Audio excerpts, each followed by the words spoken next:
Good morning, good morning, good morning, and welcome to day 4 of TV Morning. Collective Live with these two very beautiful ladies, Vanessa and Zuelika. They are the queen. Morning, morning, Morning, morning. morning. These Hi, ladies, Simmer. Sim. I keep asking, you got the keys to my bimmer yet? Soon, soon. Soon. These two ladies are the queens of kind of reality and rig shows and all that kind of good stuff. So we're going to chop it up with them. These guys kind of you've series produced quite a lot of stuff. I'm going to ask you that stuff in a minute.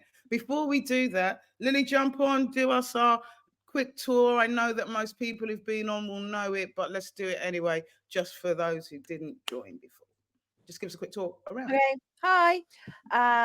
So I will start at the beginning. If I can turn your attention to the black bar at the top, that is the main menu for the whole festival. So you can see it says the TV Collective Live in the top left-hand corner.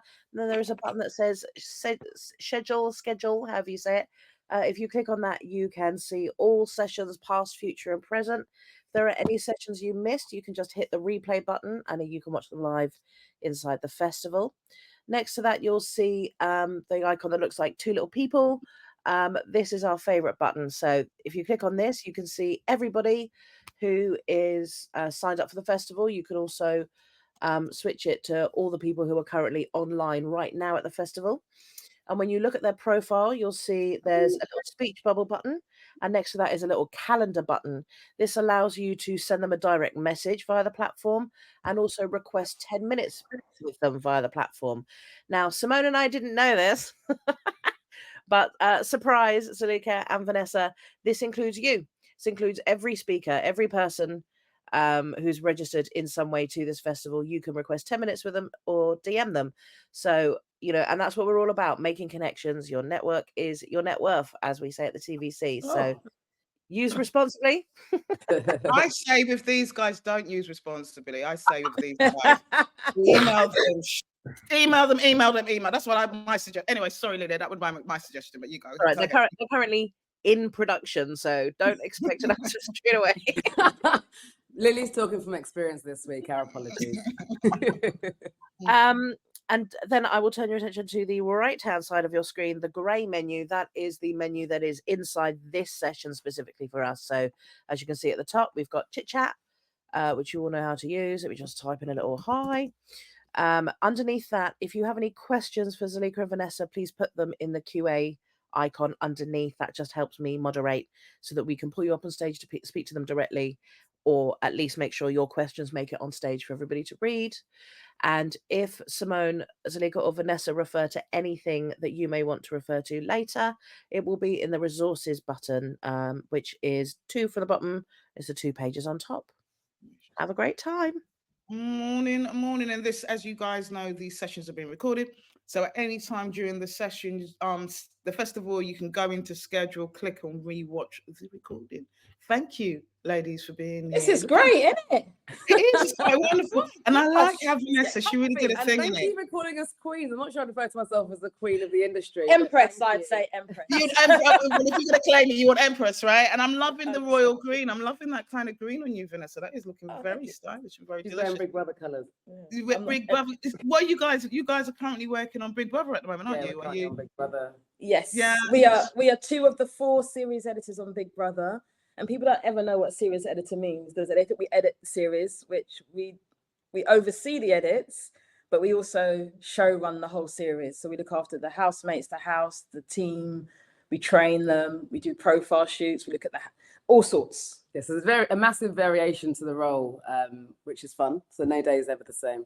Yeah. No, that's good. And that's good. And this is the second season of the new run, is that right? Yeah, you're right. Reboot season, and this is the second civilian series that is up and coming to you soon, which you'll find out on TV when it's coming, but keep watching because we love it. Very soon. And we had a celebrity run earlier in the year, and Zuelika and I have basically done all 3 now. So yeah. Yeah, I mean, that's what I'm saying. And I understand. I mean, I know it's tough out there, but I'm understanding that the kind of reality space is still thriving, still doing okay, right? Well, that's what we've heard. Yeah, that's what we've heard. I feel like reality's done a 360 over the past few years, because I remember my background is mainly reality and a mixture of entertainment.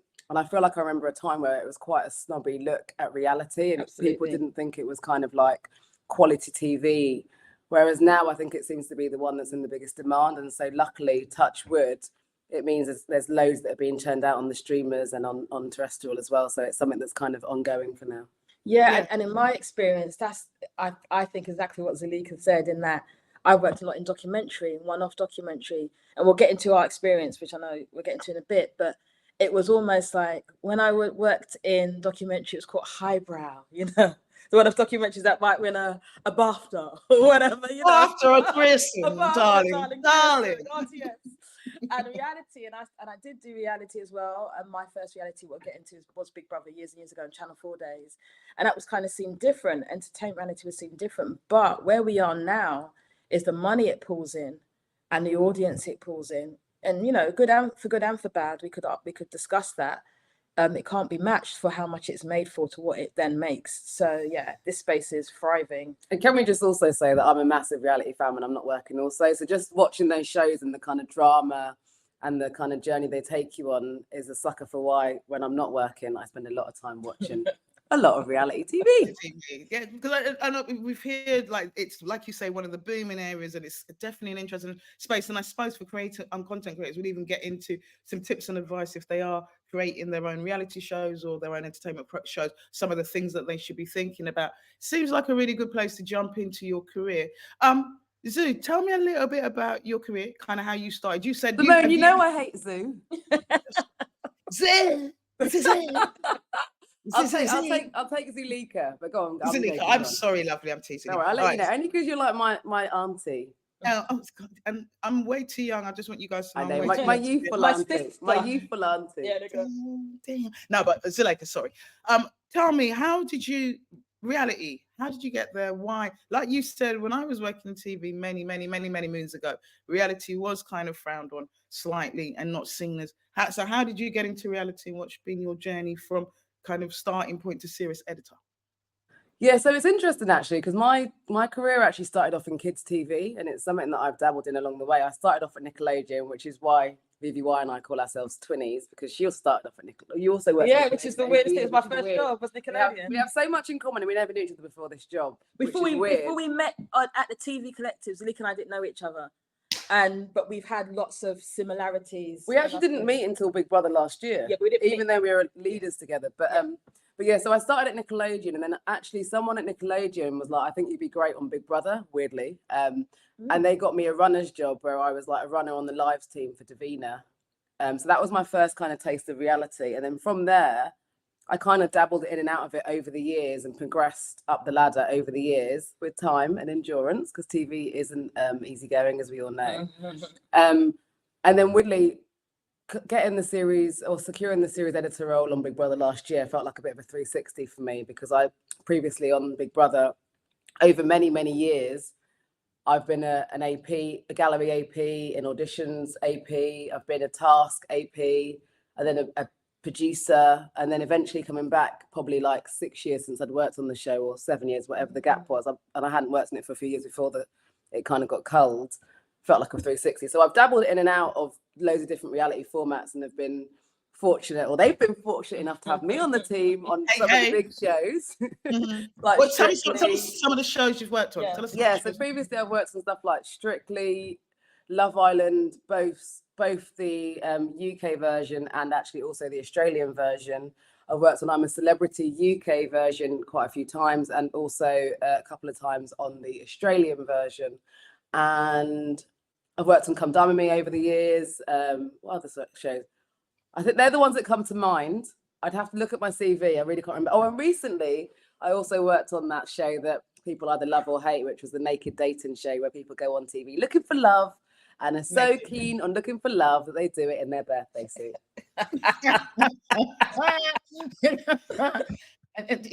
I'm not even going to say a word. I won't say a word. Vanessa, for you, because you said you started in documentary, so you did Nickelodeon. No, so weirdly enough, I'm a little bit older than Zuelika, and weirdly enough, I started Nickelodeon too, which is so crazy. So when I found out, that was mad. And that was kids TV, and we used to do like a Saturday and Sunday show, and all the young people would come in and stuff, and people like Destiny's Child might pass by. So I'm from a council estate. I was like, what is this? I'm working in baby sports part-time, and I'm working Nickelodeon part-time, and I'm at uni. This is amazing, you know. I never knew this. I never knew my life could be like that. So and then, you know, all my adult life I've worked at television, and that's not by having any contacts or knowing anyone. It's just by, you know, sheer force of determination and being recommended a lot of the time. That's how a lot of people get jobs. Started at Nickelodeon, did a bit at ITV, been freelance for most of my career. What I got into was documentary, and we're talking about rig shows. And the start of the rig show really was Big Brother, obviously, when it first came. But also, if you can remember back, this was years and years ago, I think it might have been, I don't know, 2006 or 7 or 8. It was a series called The Family, which was the first where a house was rigged and a family was followed. Is it Bajel? Is it Bajel over at the BBC? Was that hers? Well, this was, it was made, I think it was Dragonfly Firefly at the time. Gosh, yeah. And I was an AP on that show. And we were looking for a family, and it had never been done before, and it was massive, never been done before, this sort of weird in someone's house and in someone's life, which we all know is standard now, but back then hadn't been done before. And I was at AP, and we couldn't, and the family fed out for whatever reason.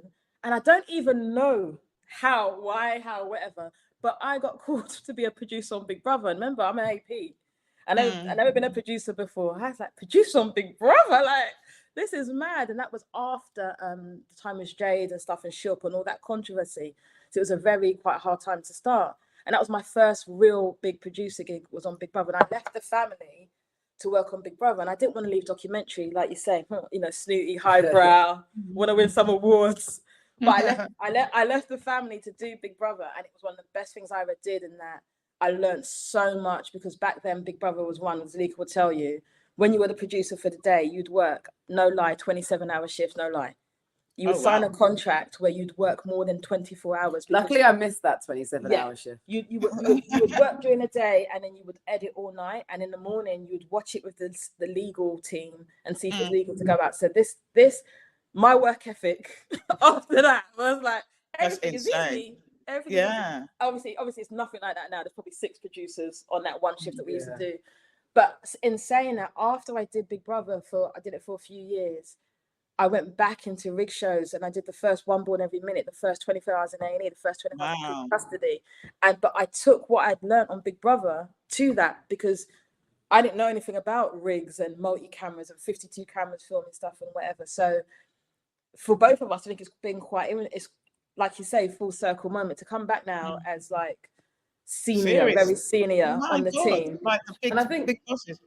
And I think also touching on what Vanessa said about, I think this Big Brother, obviously we're here at the moment, and we're not saying this as we're we love our team, we love the show, but we're not saying that just for lip service. But Big Brother, I think, is really instrumental in loads of shows that I've worked on for things that have rolled out. Like, I worked on the first Love Island that came back, and a lot of the things, nothing was really set up there. So I drew on my Big Brother experience, my celebrity experience, to kind of instill how certain things should work in the gallery and in the edit. No, in the gallery, and then kind of the flow to the edit. And I think Big Brother is a really big training ground. And even to the producers these days, they kind of, because a lot of the reality shows that we have now are quite heavily constructed, whereas Big Brother is still kind of, well, it still is actually a raw, original reality show. Because I was going to get into that in terms of the kind of construction. They called it reality, but it doesn't feel very real, does it? And it feels like some conversations have been kind of aided. What is the kind of line in terms of your involvement as a producer? Like you said, Big Brother's slightly different because it's a rig and people are allowed to kind of get on and do what they do, right? But how much kind of how much do you guys interfere or get involved? Maybe not you guys because you're quite senior, but as you were kind of going down and when you're more on the ground, how much do you get involved in the stories? Often those times, my guilty pleasure is Love Is Blind, and I think Married. Oh yeah. No, I've actually never watched Love Is Blind. I need to watch it. I've never watched it. I mean, they're just I don't actually like reality. I'm old school, so I'm a bit snooty. No, but in saying that, what I think is, this is why, like Zuelika was saying about Big Brother being a great training ground, because it is very traditional reality. As Big Brother, we can't run into the house and say, can you just do that? Can you just have that conversation? We can't do that. On other shows, you can kind of influence what people are saying. Big Brother is Big Brother. And once they're all in, They don't have any contact with the outside world, producers or anything apart from Big Brother. So we actually trained on how to be Big Brother, how you speak to people, the questions you ask. So the producing is so subtle, but it's very strong. It's intricate, I'd say, as well. Yes, you can't just come with a sledgehammer. Have a conversation with that person. You can never say that. So we are taught how to produce without telling people what to do, but still trying to achieve what we need to know, the storylines that are ongoing. And also feeding into that, also welfare is obviously a massive thing across the industry. Massive. But in terms of that, and people being in a house where they're cut off from reality, they don't know what storylines we're following, etc. We know, we ourselves and the team will know what you want to get out of an individual, but you have to, on some shows you can probably be quite direct and ask them. But with us, you have to go round the houses to protect that person's welfare and also get out of them what you need.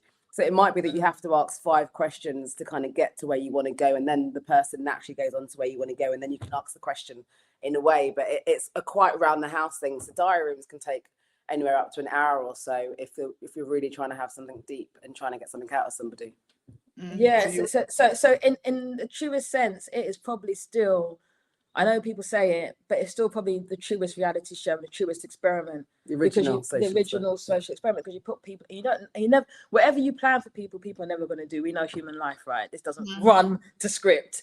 But it is fascinating. It's fascinating. And I suppose you must get such a honing of your storytelling skills, right? Because you've got to find ways to bring these narratives to life and kind of get those. So how does that work? Would you guys so you've obviously selected your panel, and please guys, for those watching, please jump in, make sure you put your questions in chat and in the question bubble, because this is your session. We want you to get the most out of it. But in terms of kind of narrative construction or story construction, you would meet somebody and then I was lucky enough, Zuelika invited me down to Big Brother. It was delicious. Yeah, it was wonderful. I had a really amazing tour. My mind was blown. I felt like I was about 11 years old, kind of watching and seeing the studio. It was all quite amazing. Tell me kind of the story construct, a little bit of the process. So you've kind of chosen your characters, your main characters. How are you following the line? Because it was just so insane to see. You had story producers, you had quite a big team, people doing various bits to kind of keep understanding the narrative flow of this person and how that built it. Can you just give us a quick overview of how that process works and how you guys kind of work? Because it seems to be quite a big team, and how you all kind of. It's a massive team. It's a massive team, and it's one of those things where everyone is a key part in the cog, and without them, it would all fall down. So it's a massive team mentality. I think that's quite a hard question because it's a reality show. You never know what you're going to be following. So we just train the team to kind of prepare for the unexpected, to kind of try and be one step ahead of the game. So like, for example, if Vanessa and I are having a conversation and I'm talking about Simone, and then I walk into a room with Simone, we kind of prep them to be aware of that and to be following me into the room. So I think we just give them we arm them with the team with the key skills to make sure that they're kind of on the edge of their chair looking out for the next big thing that could be the story that hits the headlines or could be the main out of the show at any point. So you kind of the eyes on it. Sorry, Vanessa, go please. I want to hear. Yeah, and in terms of construction, like Zuelika said, it's an army of people, right? Like hundreds, and which is quite intimidating because we have to look after all these people, and make sure their welfare is good, as well as the housemates, as well as the teams. But to begin with, you have your casting team that find the housemates, and we go on a casting audition tour. We meet loads and loads of people, thousands of people. They have to send an application first, and then we invite them to several different rounds of application, and then we whittle it down to the housemates, where we are now, the stage we are now. Then there's a whole load of welfare and checks and everything that goes with background checks, social media, all that stuff that goes with that. Then there is a tasks team, and the task team set the challenges for the day, the tasks. So a lot of editorial and story is shaped by the task you have, because tasks will bring out natural leaders. It will bring out people fade into the background. It'll bring out the funny people, bring out whatever. So you have another team that's how we're doing editorial through task. Then you have a welfare team looking after people. And then we have the core team that we look after, which is the sort of reality team, who are the directors who watch all of the cameras, the 50-odd cameras in the house. Wow. And as you saw, when you come to the house, it's a set. So it's a house, but it's built in a set. You've got camera runs. So you've got camera runs all around the house. You can film. And then you have your producers and your seniors. And your producers do story, edit, and gallery. So that means there might be a cross gallery one day, being in charge of that. It might be their story day, where they're the ones who the next day their story goes on TV, and then you have your edit. The guys are supporting them in the edit, and so so there are so many hands in making one show, but it ultimately falls under maybe 3 people per day. But there are so many different. And I'd say another key role in that lineup that Vanessa said is also the loggers, because the loggers are the eyes and the ears of like any reality show. The loggers are like such a key part of the team, because they sit there doing what I would say is probably a dream job. I never was a logger, but they watch everything, they see everything, and they literally log sync for sync, but verbatim. That's how you say it, right? Yeah. What everyone's saying.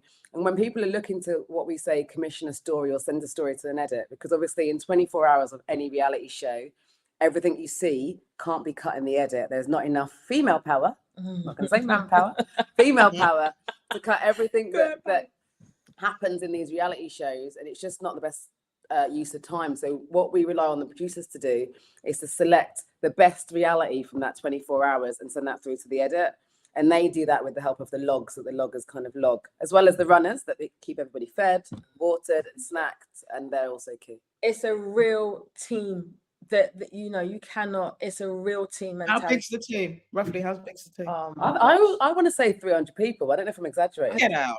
I'll count later. Yeah, but Yeah, we look after at least, for us, we look after at least 70. And so you two ladies, so your teams, you would individually look after about 20 people. You would be kind of managing under you. It varies, because we wrote our role on this show. We rotate, so we either kind of do like a daytime shift where we're looking after the house and the guys that are obviously the housemates and the guys that are working on that shift, or we're on another daytime shift where we're looking after the edit and the show and make sure the show gets to air, or we're on a nighttime shift where we're looking after the housemate and the team that are on shift then. So at any point, we look after the room you went to, the gallery. In essence, we're responsible for kind of anyone that sits in that building, as well as the housemates. Wow. And that could be your directors, your producers, your senior producers, your loggers, your runners. So that, you know, that falls directly with us. I've got to say it because, like, I just got to say it. I mean, I'm sitting there and I'm watching you two beautiful sisters, yeah? And I'm just imagining 10 years ago, would you be in this position managing a team of 20? We hear how difficult it is. How kind of managing that team as 2 Black women, how does that work out? I'm assuming, I know, because I know you guys, I actually know, for you know, transparency, I know these 2 young ladies. I'm a big fan. I know that they're extremely professional.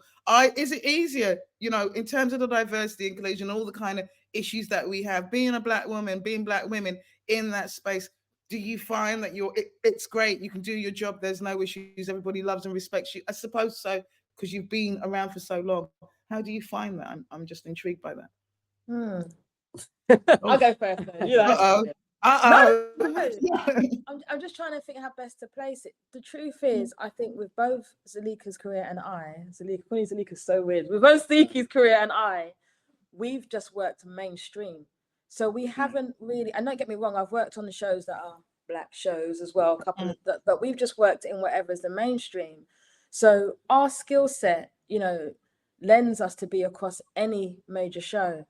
And, you know, we can all have sort of imposter syndrome sometimes. I come in and be like, oh, with it.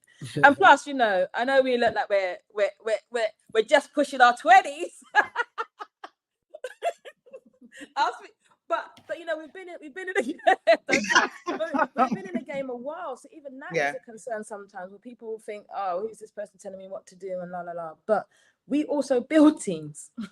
So and one of the things I think why of Big Brother's success is the teams we build and the people that we work with, you know, when we have the say to build teams. And what you want more than anything is cohesiveness and people that can work together. So the truth is, if there's a problem, we ain't seen it. Okay. But the teams we have are fantastic, you know, and it kind of has to be that on point for the show that's made. Like, people will watch Big Brother and just think, you know, there's a couple of people talking in the house doing some silly tasks. The amount of work, like sometimes I watch it. I had to recently. I was cutting the best bits. I was going to go out the best bits of Big Brother, which are just recutting some of the new bits from the last 2 series. And I had to watch it all back, because you're immersed in it. When you're in it, you're watching it, but you're also working. So you're reading what happens every day. Like, you're totally immersed. For the 6 weeks that it's on, basically don't have a life, because you can't. You have to know we have to know everything that happens in that house. So it's kind of a weird thing when you're working on something, like when you're building it. But watching it back, I was actually like, this is so well crafted. Even if I say so myself. Because when you're in it, you're just in it. You can't see the wood for the trees. You're just making sure it's working. But when I watched it back, and this is why I think it has come for a second series, because I don't know if ITV, they didn't know how successful it's going to be. Big Brother's been gone for years. But to be back on ITV, they're so well crafted.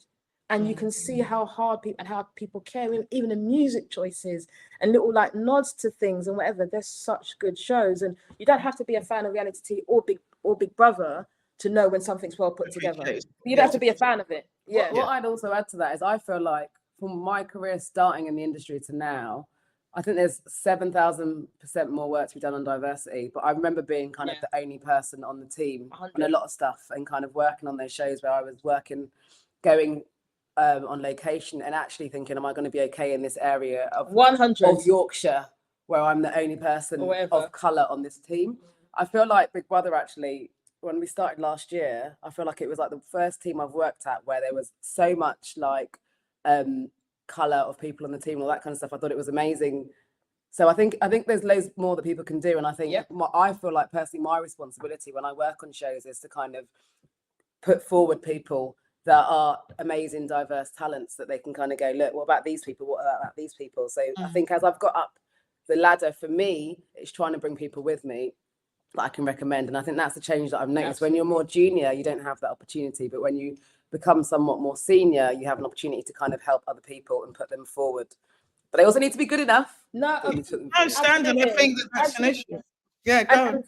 And from what Zuelika said, the people that we employ, because we have been the only one in a room so often, because we've been in that space, we also know what that area is missing, and that area is missing, that's not represented, and how can you make a show about this but then you're not including this?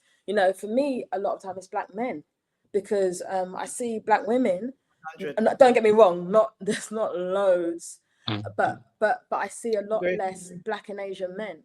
So those are the ones that I'm like, okay, where in a team can we fit this? And, we all know now from things like the TV Collective and other groups we're on, we know a wealth of talent. So we're always, Zuelika, I say to Zuelika, she should have Brown Consultants. Brown Consultancy is coming soon. Her surname is Brown.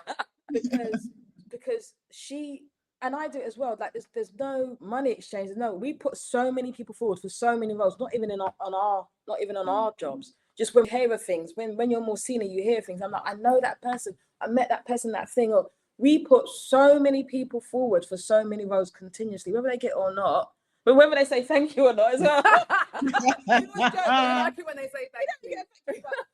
But we put, and it's just standard because we know how it's been. And the truth is, most of my jobs in TV, yes, I've interviewed for a few, but they have been on recommendation at least. At least someone said, oh, even if they didn't know me themselves, you might like Vanessa, or she might be good vibes for this thing, or whatever it is. So I know how much recommendation. Yeah, but good vibes, but you're also amazing what you do. Thank you, darling. As are you. And that's the great thing, I was going to tell a little story, but this has been recorded, so maybe I won't tell this. But the truth is that I had seen Zuelika at a TV Collective meeting, and I said, I like that girl. She's so smiley. I was probably thinking, she's so smiley. I like that girl, but I never spoke to her. And when I found out she was on the team, because I thought I was the only one, and I actually thought I was a diversity hire, which I wasn't, which was a great feeling. I was like, this is amazing. I think we texted each other, like, so we were like really excited. And when I knew that Vanessa was joining the team, I was like, great, she's doing all the night shifts. Yeah. I read the email wrong, so it was like you're rotating the night shifts. I was like, great.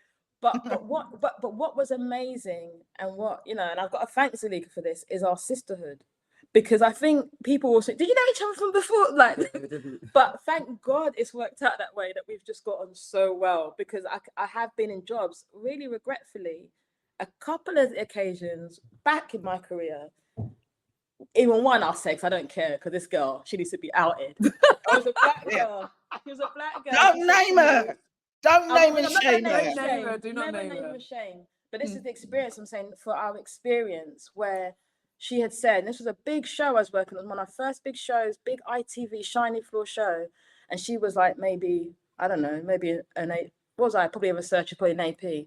And she said, when we're in front of other people, don't talk to me. I don't want to think we're friends. Wow. No, And my stop. heart broke No, into 1,000 stop. pieces. I didn't I'm understand telling what you. said. Stop. Who is this person? I'm not never. But no, But that I don't know who person it of is, colour. but I'd like yeah, to. but I this wanna is way understand. back in my career. But Person of colour. A person of black colour. woman. A Yeah, black woman. yeah. I've had another time in my career a mixed race woman tell me that she didn't want to give me the job. She wanted to give it to a shit hot white guy, but I was really cute, so I'd be okay. And I'm like, Well, she wasn't lying. You are cute. Yeah, but why would you think that's okay? Why would you think that's okay to say those things? So there's been a time. So, but I think that comes from like being the only person of color on the team, and people feel. And I'm not saying this is right, and I've never done that, and I think that sounds absurd, etc. Yeah. But I think people feel like they have to kind of fight for their place. Whereas with Vanessa and I, it's interesting because people assume that what brings us together is the fact that we're the same race, but actually, it's that personality, and we actually have a lot in common. Yeah, And it's just a coincidence that we are people of color. Yeah. Do you know what I mean? But I think sometimes I feel like sometimes when you are minorities in certain spaces, people always assume that you're together because of that minority and not because of other kind of characteristics that you share. Like we literally have got quite a few things in common. Yeah, which is and weird. I'm surprised our paths never crossed before. Yeah, which is weird. It's funny. But- I've been. Sorry, go on, Vanessa, please. No, go ahead. No, I was going to say I've been in a space where it might be me and another black person. I don't know them. We haven't even come together, and they assume we're together. And I'm like, yo, I don't. I mean, I even know them. I haven't even. They've come into the space, so I hear that, and it's really for me. I worked in production like way before starting the TV production. TV Collective. So this is like 20 years back. Not trying to expose my age or anything. So it's so heartening to hear that there is this camaraderie that's happening, because now I've experienced lots of foolish conversations and foolish comments and stuff like that, but there was a sense that you always felt that you were alone. So to see you guys bouncing off each other and working and seeing man, it makes me my god. We've now got a friendship. Like Vanessa had a go at me the other day because she saw that she was saved in my phone as Vanessa Breakthrough Leader. And I was like, so she was like, why am I in? So I've changed her now. She's now called VVY. For my initials. Twinning. Good. But we genuinely have a friendship now, as well as absolutely. working together. Work is secondary to our friendship, is what I believe. And it's helpful. And it's helpful because there's sometimes I'll be like, Zuelika, it's like a sense check. And like, has Zuelika caught what was said? Was that dodgy? Do you know what I mean? Like, there's someone else. I could be like, was that okay? And also, once we start filming, to be fair, we're literally like passing ships in the day or in the night. We have like a half an hour handover, and we're like, bye. Yeah. So we don't actually see each other when we're filming. Like the kind of pre-production to go into location, we spend a lot of time next to each other. Yeah. We sit next to each other by coincidence. We never used to. But yeah, no, it's good, and I actually got to thank both yourselves as the TV Collective and Big Brother team for kind of bringing us together, because I think we virtually met as well before, but we hadn't actually met until this, and then obviously fellow TV Collective things. And to your point, Simma, sorry, I do think things are changing. Like that sort of one in, one out policy, if you're of colour, one in, one out. I think there's so much more camaraderie. I think there's so much more togetherness. And I think there's so much more accepting that it's just sometimes more comfortable when there's people that, you know, may look like you or from a similar background, or just, even if not, might just understand your struggle because you're Black or Asian or mixed race. Do you see what I mean? So I feel like the world has really changed. And I do think it had a lot to do with 2020, being locked down, George Floyd. I think people saw things differently, and people gave people an opportunity to have more of a voice. And like with people like Zuelika and I in senior positions, people feel comfortable to come to us because they know that we've got a voice and we can help them have that voice. And that's amazing, you know, that sort of responsibility. It's not just being Black and having to carry the whole race on your shoulders the whole time, because that's exhausting. And we've all been there in jobs where you feel like I have to be so perfect, otherwise I have anyway. No, a Black person will ever get a job. To give 180%. Yeah, Black excellence. I had a beef with Black excellence. There's nothing wrong with Black excellence, but I used to get called for jobs and say it can only be Black excellence. I'm like, what if I have a sort of mediocre day? Am I not allowed? We're human, and we're not allowed to do this. So, but I feel like with us in senior positions, people just talk to us and open up to us in ways that we wish that we had when we were coming up in the industry, which I think is, you know, great. And we try and pride ourselves on being approachable. I mean, Yeah, to everyone, I obviously. think, yeah, like to the whole team. I think we're approachable. We speak to everybody, as many people as we can, and we try and remember as many names as we can. Obviously, it's a big team, and I think that kind of goes into kind of managerial. Because I think one of the things for me that I'm quite passionate about, not perfect at, but passionate about, is I feel like we work in a very creative industry. But the creativity is why I entered the industry, not for managerial skills. And I think a lot of people don't have managerial skills, and actually they can be a big detrimental effect on people's mental health. So for me, I try and be as fair as I can and try and be as professional as I can be, and taking all that into kind of consideration. I think it's so important. I think that you're right. Most of us are creatives, right? And because we're creatives, we're a little bit left as well. We're not normal. You know, we're not normal, aren't we? We're creative. We have these weird ways of expressing.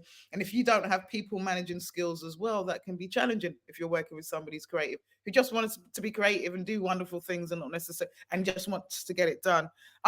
It's funny. We have Paul Gaines from Array Films. You know, Ava DuVernay. No, didn't say it good. Ava DuVernay.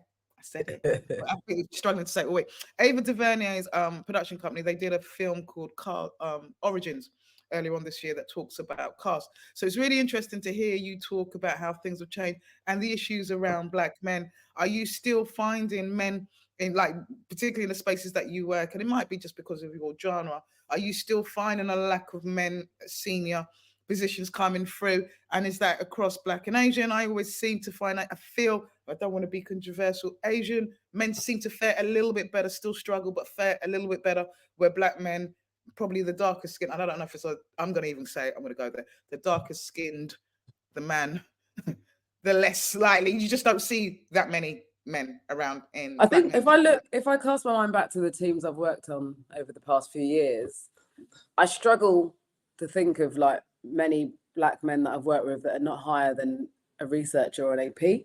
I feel like there's been loads of more senior Black women, and even Asian women, but I don't think there's been that many Black or even Asian guys. Like I feel like there's not many of them. But obviously, I'm not an expert on that. But I'm just thinking about the teams that I've worked. From what you see, yeah. From my experience, from my experience, I think I've experienced more Asian guys. It's more senior than Black guys. But what I feel, there's a whole young breed of directors, DOPs coming through, and they're like 20-something Black guys, and I'm so happy for them. They're learning the industry. They've worked on big shows, and they're coming through. So in a couple of years, they'll be in that fully fledged director space, making their own films or being part of teams and like running teams. You know, shout out to people like Jan Genesis, who's amazing. Jason Ferguson, breakthrough leader. Nelson. Yeah, Addison, who I, just his face I saw on the wall of the bath the other day. I was like, go Nelson. Yeah, there are some real powerhouses coming through. A lot of them are part of the breakthrough leader scheme, which I love. And when I see them, I'm like, yeah, good for them. So I think there is a change, but I think that's very much of people doing things on their own terms. With the success of people like comedians like Mo Gilligan, who got famous. He was I'm only saying him because I produced and directed his story, so I know it. I'm going to use him as a great example because he's one of, as a comedian, he got famous. He was doing a whole circuit before. It wasn't like he just did sort of online stuff. He was in the whole circuit before, the Black British comedy circuit, but he did a lot of online stuff, did it himself. This whole thing, this may take us back to what we're talking about. This whole thing of doing it yourself until you are undeniable to people have to come to you because of what you did. Munya, same. People had to. But then do you not think that's also stuff that I feel like more recent times and how stuff's changing and streams and all that kind of stuff plays into the fact that you can be your own presenter, you can be your own producer, your own director, whereas I think before it was very 100. Formulaic, and I think you had to kind of go through the mainstream way. Yeah. Otherwise it was the mainstream way or no way. Yeah. But now you can what's blue therapy like? Sorry if it's escaped my mind, but and even people like Andy Mumby Castle, who salute to Andy, who's doing so many good things in the documentary space, but it's almost saying I'm going to make this and somebody's going to watch and it just depends how many people watch and how many eyes get on it, and then I think that kind of encompasses the kind of energy behind this festival. I think what you guys have spoken to is that the idea that people are just taking control and doing it their own way. They think it wants to be made and they're just making it. And if you don't like it, that's your business. I'm just going to do my thing. And as that, people are becoming more confident, and we're seeing these really wonderful stories come through. And thanks for the kind of check, that it was lovely to name check some of those brothers, because I definitely agree. Although you name check a load of brothers. Yeah, no, but it's beautiful. There's a But few it's beautiful that we can check name check, and similar to our sisters, Asian, Black, all are, all encompassing all between. It's just beautiful that we're able as a community to have a little bit more swag, right?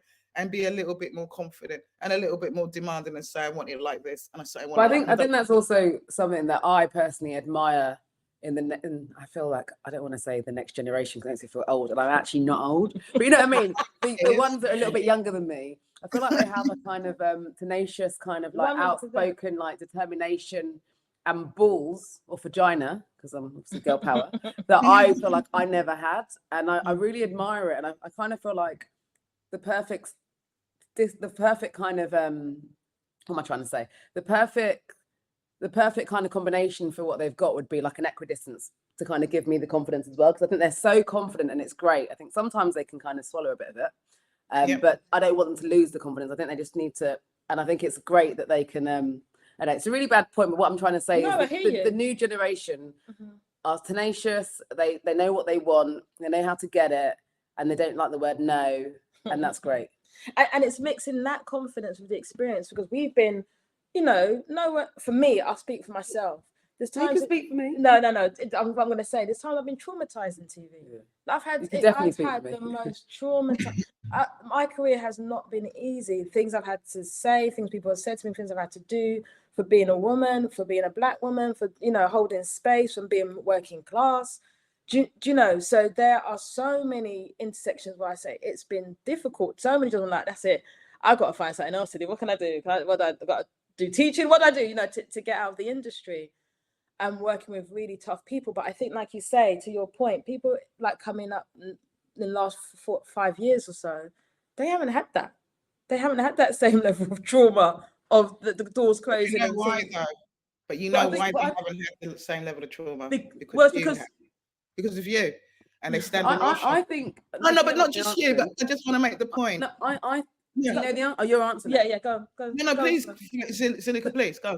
Sorry, what I was going to say to that, because I actually have had quite a few traumatic experiences in the industry, and actually the person I am now would vocalize those. Yeah, exactly. The person I was then sat on them, and actually when I look back on those problems, and they weirdly happened in the same year at about 3 different companies, when I look back, I realized the issue for me now I look back is I didn't know who to turn to, who to speak to, because if this oppression and everything was coming from the person above and this bullying, then who was I supposed to talk to? I feel like now, why they don't have that, maybe as more so, is because there's very clear devices set out of who you should speak to if you're in these kind of troubled times, like the kind of toolkit that we have here, etc. And I think that's my opinion on that. Sorry, Simone, what were you going to say? No, I agree. And I also agree, but also the youngers can be more confident because you guys have gone through tough times and have made it a little bit easier. You guys have been excellent. So the idea that Black people or Asian people are not good enough, you guys have smashed that. So you've just made it easier. So they're standing on the shoulders of giants. So we kind of commend you that you say that you've had a tough time, but you're here and you're senior. We're stubborn. We don't give up. We love that. But we thank you for your stubbornness. I'm not saying that we're strong. I'm saying that we're stubborn. Yeah, but I do understand, because that was with my experience when I used to see Black women before me in TV. And at the time, now we're all really good with diversity and coming together and holding doors open, but it wasn't like that, and I've got to be honest, when I was first starting, it wasn't like that. And I think people quite enjoyed being the only one. And that's my realness. But what I do understand better than I understood then was that what time they were probably having. They haven't got time to hold a door open when they're going through all this other stuff. So they're like, I can't nurture your career, my friend. I'm just about, everybody. I think the difference is, or what I'm sensing, is that, and I know we talk about survive till 25, but there was a desperation and a kind of, I am just surviving, head down. Don't talk to me. Don't mess up my play. I don't want nothing. Whereas there's room and an understanding that you can be in the space and I'm really good. And like you said, people assume that you're just good because you're close because you're black, but actually we got things in common that's nothing to do with our blackness, just to do with being people. And people also often assume, I personally feel, that you have certain jobs because you're ticking a few boxes. And actually, other than one job, I would like to think, obviously I can't prove this, other than one job where I think I definitely was a diversity hire, I'd like to think I get the other jobs based on my CV and my interview skills and my references. I mean, I could be talking a load of rubbish. No, not at all. I would like to think that for my own sanity, because obviously I work hard and I like to feel like that's appreciated. But you can make a choice to think that, though, right? There's that as well. You can make a choice, even if you know it's not, but you can make a choice and kind of take the best from the situation and get the hell out of there and be somewhere else where you can utilize those skills. So sometimes, we must I think oftentimes we must not get caught up in what they are doing and what the industry are doing and what it's too much noise. I think you guys are a beautiful example of it just being brilliant and amazing and getting on where you can in the door. You know what I mean? And I think it's really important. It's really, really important. These guys got no questions. They're just listening intently. No one's dropped off. We've got more giants. Sometimes anybody got any questions? They don't. I think we all enjoy listening to. No, because it's really inspiring. It's really beautiful to listen to you guys. What I was going to say to your point, I don't know if I told you this. I definitely told Sima that I almost didn't join the TV Collective Breakthrough Leaders Scheme at the beginning because I didn't know about it. I was put forward by the most amazing man, Harjeet Chopra, who's a commissioner at Amazon. And if there was anyone that has championed my career, I have to big him up because it's him. And we actually worked on Big Brother together. I think I was a producer and he was an AP. I don't want to do him down. I mean, he might have been tasked. I'm not sure. but we were like the only Black and Asian in the village, right? On Big Brother back in the day that I knew. Nadia was in production, different side. We were editorial. Anyway, fast forward how many years later, he tells me about the TV Collective. And my comment to Hard was, Hard, I'm not going to do any scheme. And people, I've grafted in this job. And if I get a job because people say, oh, because you did that scheme, I ain't doing it because I work too hard to someone think I'm the diversity hire. The hours I've put in on things and how hard I've worked. And I had, similarly, there was a series producer scheme back in the day that Haj did. And he was like, what are you talking about? It's not about that. It's just you've earned this, basically. This thing about earning stuff. Some people come in this industry don't earn nothing, but this thing about have to earn it, hard earn it. I almost didn't do it. So he put me forward and then I got it. And I was like, do I do this? And Breakthrough Leaders have been one of the best things, but I didn't understand it. I never knew of it. Similarly, I never knew of it before. And actually, I shout out to David Smith, who's the commissioner at ITV, that put me forward. And he was like, you should do this. But actually, you've opened so many doors and so many connections. So let's have a little appreciation for thank you. Big time, because now it is that sort of, we're getting a sort of what we were talking about, just knowing more people and being able to refer more people. Zuelika, I won't say drop names. Zuelika, at one of the TV Collective, another job I was doing, one of the TV Collective Brown consultancies, said, oh, you should speak to Vanessa. I hired this person as a series director. There was three, wasn't there? Well, that one anyway, on another show, because I met them at one of the, and I have never met these people, before. I'm waiting for my commission though. Yeah, but I'm waiting for mine. I feel like I should get mine first, actually. So it really works. So that having a network and having a brother, sisterhood, whatever, really works. So going back to your point of, I can't remember now what I was trying to make, but what I was saying is people championing you in the industry is big, and knowing where you want to go and how you, and even trying to figure a space to get there is big. And I think it's more than ever, you have the ability to do that now. Before I couldn't chart this career, but now more than ever you can say, I want to get there and actually have steps and people that can help you along those steps. And I would also say, and I don't mean this in a disrespectful way, but I also think you need to also be your biggest champion, because I feel like it's not easy for everyone to have people that champion you, and they champion you in different ways. But I think ultimately this is the kind of industry where you have to kind of have the biggest amount of self-belief to kind of endure what it kind of has in the forefront, which is both fruitful and sometimes not so fruitful. And one of the things I make a point to do now, big up Haj. Haj is amazing. And John Diol. Yeah, John Diol, he's another one. I don't know who's saying that, but John Diol. Let me put that up. Let me see if I show that. Yeah. John Diol I'm working with now is amazing. And can I say that I lived with John Diol. We worked on this But Terrific show. it just goes to show how close our community is. Because I work with John now, and he's just the safest pair of hands. So amazing. And And John is I one of tried the to breakthrough do, leaders as well. John was one of our breakthrough leaders, and like, you guys are all amazing. he's amazing. Lily, I'll send you a comment. I'll give you a call later. What I tried to do is, I didn't see it, but what I tried to do as well in my way, because I was asked to become a mentor. And this goes to about imposter syndrome, right? I worked in TV a long time. I was asked to become a mentor for UAL, University of Arts London. My friend was working there. And I said, oh, what am I going to tell the students? And my male friend's like, are you insane? Just them seeing you and knowing what you've done. And I was like, what's so big about what I've done? He was like, so I started as a mentor there. And now what I try to do is I mentor. And UAL, you're already in. Do you know what I mean? You already have some sort of in. So I started as a mentor there, but now I try to mentor someone once a year, and we have a 6-month mentoring set up. Make it all professional, have an agreement and everything, and just to look after their career, because I know that I never had a mentor, and that was another thing I got from the TV Collective. It's very important to have mentors, people that can steer you in this industry. It's one of the most powerful things. And coaches. So yeah, what Zuelika said is right. You have to be the champion of yourself, but you don't really know how to be the champion of yourself when you're just trying to get things together. But mentors really help with experience. So I try to give that back now, and it's one of the best things, because my mentees give me so much. I'm like, oh wow, I didn't know that. And so it's a reciprocal relationship. And I'd say if you haven't got a mentor, if you don't feel like confident enough to get a mentor, I would recommend getting yourself a coach. I don't have a coach at the moment. Maybe I should go and listen to my own advice. But I think coaches from previous experience are amazing at reminding you of your own self-worth and your self-belief. And I think that's the beginning step in kind of pushing yourself to where you actually want to be. Definitely. I'm going to just, there's some great messages coming up. I'm going to be crying this morning when we go down the road.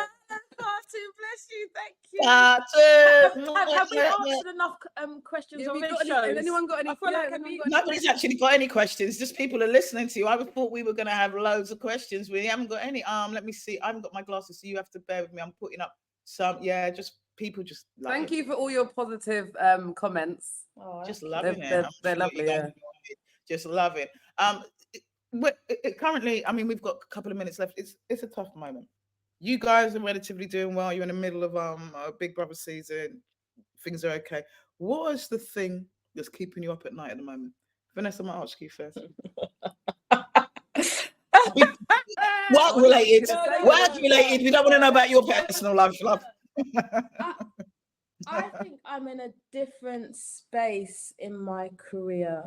I spoke to someone at BAFTA Elevate, and she was brilliant, and she said something about having squiggle careers, because how what we do. So we're series editors now. So we're execs, and then we go to commissioner. Like, what is the path of what's our trajectory in our position now? But I direct as well. So there are films I want to make as a director, and not have the response. I know in my other jobs I'm an exec producer, and sometimes exec producers is a lot. You think the higher you go, the more less you do. For me, the more higher I go, the more I do. I don't know these people that just breeze in, breeze out. I'm very responsible for my teams and care a lot about the people I film and the teams that are working on the things I film. So where I am now, what's keeping me up at night is just nothing, because I sleep good because I'm a good human. But that's a lie. That's a lie, because I know you don't sleep well. But what I would say I'm looking at the rest of my career, or looking at next year, because people were saying just survive to 2025, is I'm happy to direct something now. I'm happy to, Big Brother hopefully be back next year. So, and I'm happy to take time out too.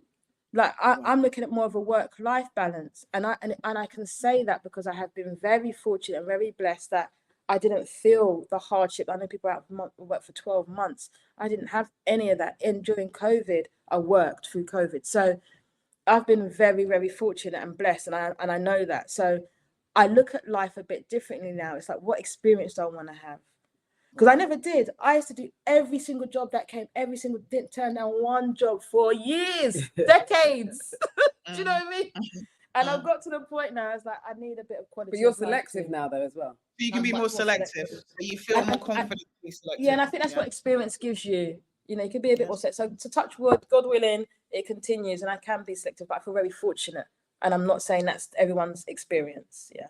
Yeah, I mean, and you can continue. There's no touching woods. It's your choice. It's a choice, and if you decide that to be, then it will be. Yeah, So I decided to be selective and I love and to that. go on holidays to Jamaica and Grenada. That's what I Grenada. decided. She's Miss Caribbean, man. She might be Ghanaian by like papers, And Ghana too.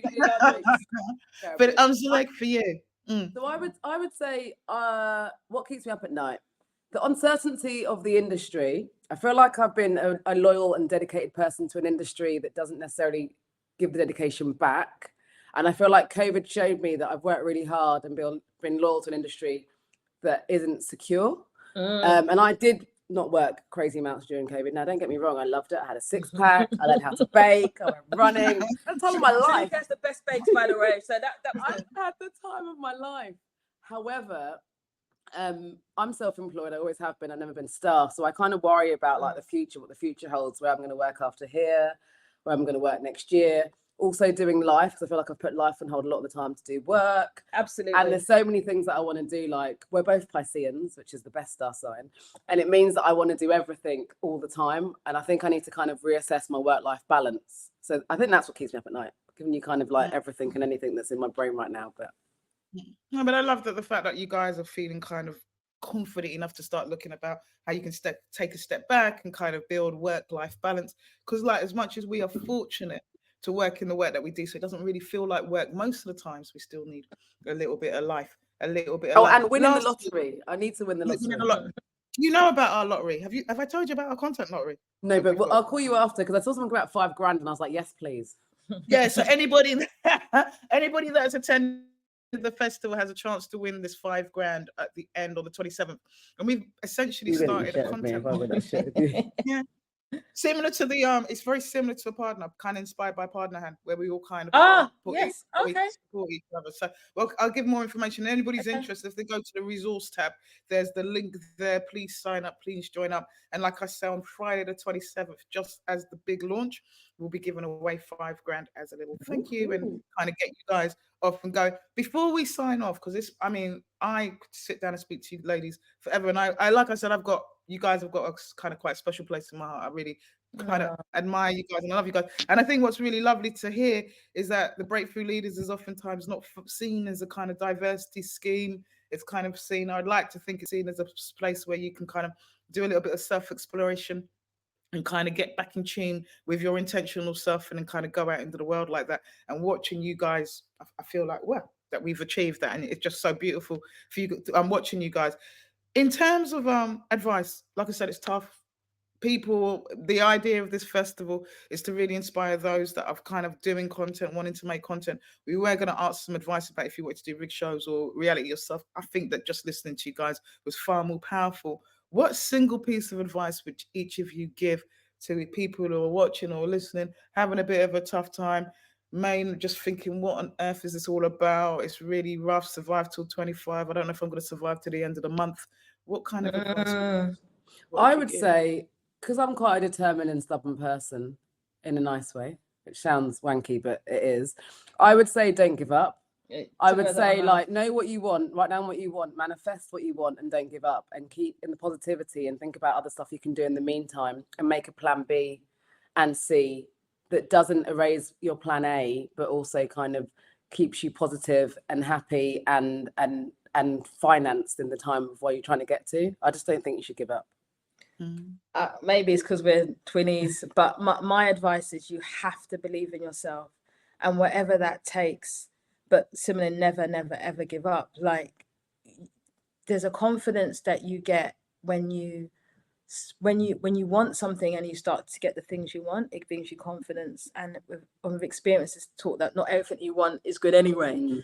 But if you have a deep passion, a deep desire, you have to pursue that thing, and there can't be excuses. You just have to pursue that thing, and there can't be excuses. And there's been times when it gets really challenging. Like Zuelika said, you might have to be doing a day job and this job, or you might have to humble yourself and get into a position that is less than what you think you should be, but at least you're in. Like, there's so many things I've done just to be in, and then built from there. So yeah, never, ever, ever give up and believe in yourself. Also, there's that Caribbean saying my mum tells me, what's meant for you won't pass you by. Yeah. And I think sometimes that is really testament to certain things, because sometimes I'll think, oh, I never got that job. Like, for example, when I really wanted to get into TV, I applied for all these runners jobs, and one of them I applied for, not trying to show my age, was on Trisha. And I went to this interview and I was so excited.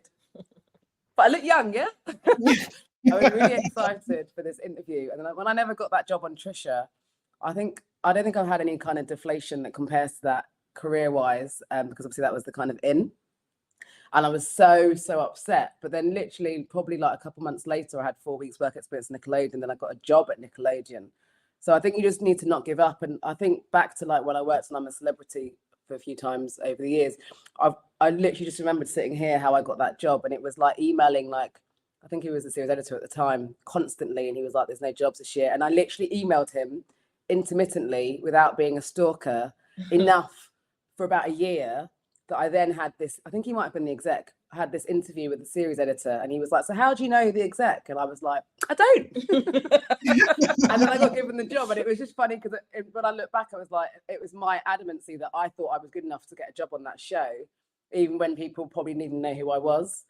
And I was good enough to get a job on that show. So I think you have to believe in yourself, and you have to put yourself first. And also, I would like to say thank you to yourself and Lily for honouring us and asking us to do this. Because obviously, when you asked us first, you're like, you want us? What? But that was that's the imposter syndrome. Last thing I'd say is find your tribe.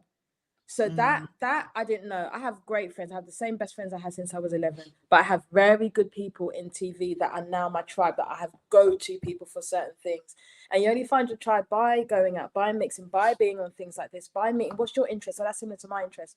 So believe in yourself, never give up, find your tribe. Yeah, because you meet a lot of people, as a freelancer, you meet a lot of people continuously. And I was saying last night to a friend that I met on another job, I feel like you meet a lot of people in TV and a lot of people that you love, but you don't have time to fit them in. And I think you just need to kind of be really selective about who are your tribe, or who are the people that you want to stay in contact with, who are the people that have your best intentions, that are not competing against you. Because as much as people often think that you are competing against them, I don't look at this industry as a competitive thing that I'm trying to do.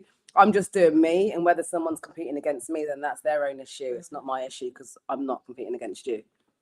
No, I think that's wonderful. That kind of, I mean, we've said it and we'll say it again. It's survival of the most committed. I totally agree with you. Is what is for you is for you. And sometimes when you don't get that job and you want to, oh, the world's over, that you realize too. There's a quick story. I love this story. I'm going to share it really quickly. The guy, you know, the young guy, and he's outside and he's riding a horse. He falls off the horse. He breaks his leg. Everybody's like, oh my God, that's so sad.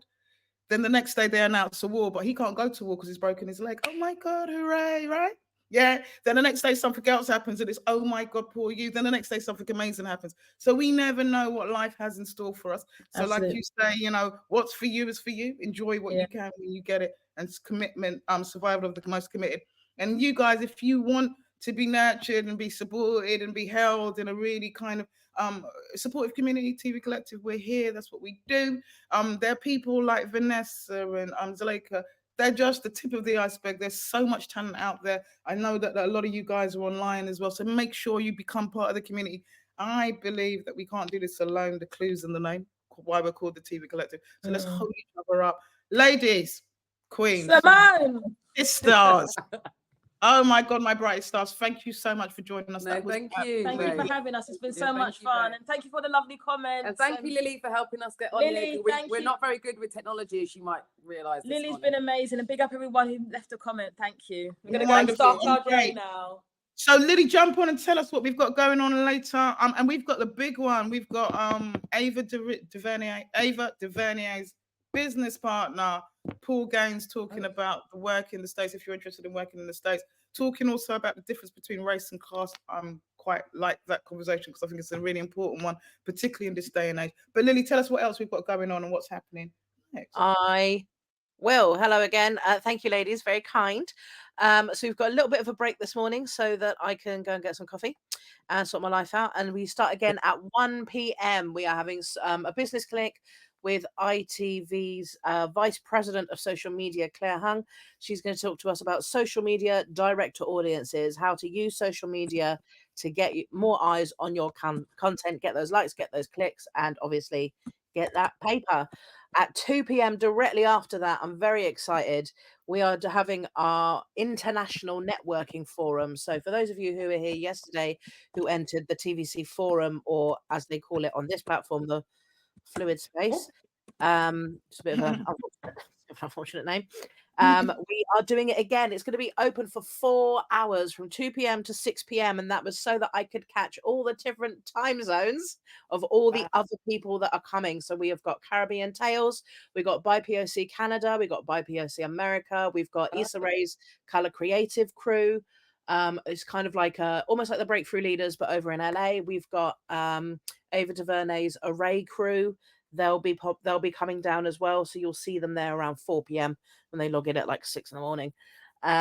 So yeah, just keep online and hang out. And we also have during the forum at 3 p.m. we've got the next free money session. So Georgie Yukiko Donovan, exec producer of the Netflix Talent Documentary Fund, will be showing us around, telling us how to best get our application through. She'll be joined by Jason Osborne and Shiva Rachandani, and they are recipients, so they can tell you.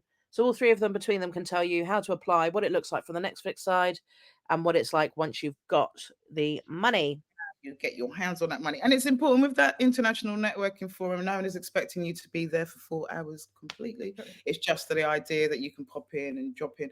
Please, we encourage you, please come. It's those kind of walking around in space and those little circles, but it's going to be good.